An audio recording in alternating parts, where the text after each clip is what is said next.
पूर्व केंद्रीय मंत्री और राष्ट्रीय अनुसूचित जाति आयोग की चेयरमैन विजय सांपला ने MH1 प्राइम से खास बातचीत की और इस दौरान उन्होंने किसान आंदोलन, पंजाब निकाय चुनाव, कांग्रेस सांसद रवनीत सिंह बिट्टू, किसान नेता योगेंद्र यादव की गिरफ्तारी की मांग पर अपनी प्रतिक्रिया दी। भारतीय जनता पार्टी के वरिष्ठ नेता और पूर्व केंद्रीय मंत्री विजय सांपला हमारे साथ मौजूद है। सांपला साहब, प्रधानमंत्री ने दोनों सदनों में किसानों से बातचीत की टेबल पर आने की अपील की, लेकिन किसानों ने आगे के प्रोग्राम बना लिए। संगठनों ने रेल रोको आंदोलन और बाकी चीजें वो बता रहे हैं। प्रधानमंत्री जी ने तो पहले भी कहा था कि मैं शीश झुकाकर हाथ जोड़कर उनसे बात करने के लिए तैयार हूँ। हमारी सरकार बात करने के लिए तैयार है। नरेंद्र तोमर जी बात कर रहे हैं, मगर साथ साथ उन्होंने प्रधानमंत्री जी ने भी कहा है कि बहुत सारे लोग आज की डेट में आंदोलन करने के लिए ही आंदोलन कर रहे हैं। उनका कोई समस्या, ना तो उनकी कोई समस्या, ना कोई उनके पास समाधान है, वो सिर्फ आंदोलन करने के लिए।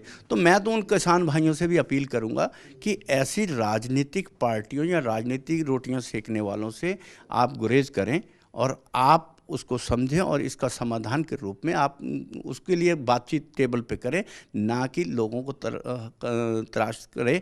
और हम देखते हैं कि पंजाब का बहुत बड़ा नुकसान हो चुका है। आज पंजाब अर्थव्यवस्था में सबसे नीचे है, इंडस्ट्री में सबसे नीचे है। मैं तो किसान भाइयों को अपील करूंगा कि हम अपना भविष्य को सुरक्षित देखते हुए अपने भविष्य के लिए इसका समाधान की ओर बढ़ें और आंदोलन की जितनी जल्दी हो समापन की ओर आगे बढ़ें। सांसद रवनीत बिट्टू कह रहे हैं योगेंद्र यादव को पकड़ लीजिए, अभी बातचीत हो जाएगी। देखिए, सांसद रवनीत बिट्टू जी क्या कहते हैं, वो तो डेली की स्टेटमेंट अलग अलग होती है। कभी वो कहते हैं कि मैंने पंजाब के अध्यक्ष के ऊपर हमला मैंने किया, मेरे ऊपर पर्चा करो। कभी कहते हैं कि वो लाशें बिछा देंगे, खून की नदियाँ बिछा देंगे। कभी जब उनके ऊपर हमला होता है तो पहले तो वो ये कहते हैं कि जी बीजेपी वाले इनको आतंकवादी बोलते हैं। आज जब उनकी कोई सुनता नहीं है तो उनको कम्युनिस्ट नजर आने लगे, जोगिंदर यादव जी जैसे लोग। सर, पंजाब में निकाय चुनाव चल रहे हैं, क्या बीजेपी को विरोध का सामना करना पड़ रहा है? देखिए, चुनाव नाम की चीज़ तो कहीं वहाँ दिखाई नहीं देती। और सबसे बड़ी बात है कि जब चुनाव होते हैं तो चुनाव जो है आयोग का एक बहुत बड़ी भूमिका रहती है स्वतंत्र और निष्पक्ष चुनाव करवाने के लिए। मगर पंजाब में इलेक्शन कमीशन नाम की चीज़ तो कोई दिखाई नहीं देती। आखिरी सवाल सर आपसे, ये जो 26 जनवरी की हिंसा थी, इसमें जो गिरफ्तारियां हो रही हैं, इसको लेकर बहुत सवाल उठाए जा रहे हैं। देखिए, जिन्होंने गलतियां की उसकी सज़ा भुगतने के लिए भी तैयार होना चाहिए।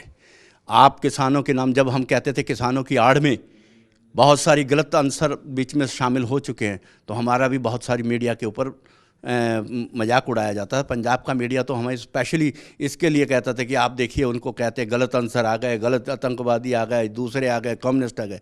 और ये सबसे बड़ी मिसाल उनको दिखाने के लिए आज वही किसान कह रहे हैं कि ये दोषी है, वो दोषी है, वो दोषी है। तो जिन्होंने गलती की है, देश का अपमान किया है, जिन्होंने देश के सम्मान को ठेस पहुंचाई है, उनको दोषियों को सजा सख्त से सख्त मिलनी चाहिए। बहुत बहुत धन्यवाद। ये थे हमारे साथ बीजेपी के वरिष्ठ नेता विजय सांपला, जो तमाम विषयों पर अपनी प्रतिक्रिया दे रहे थे। कैमरामैन आदित्य पांडे के साथ वरुण गोयल, MH1 प्राइम, दिल्ली।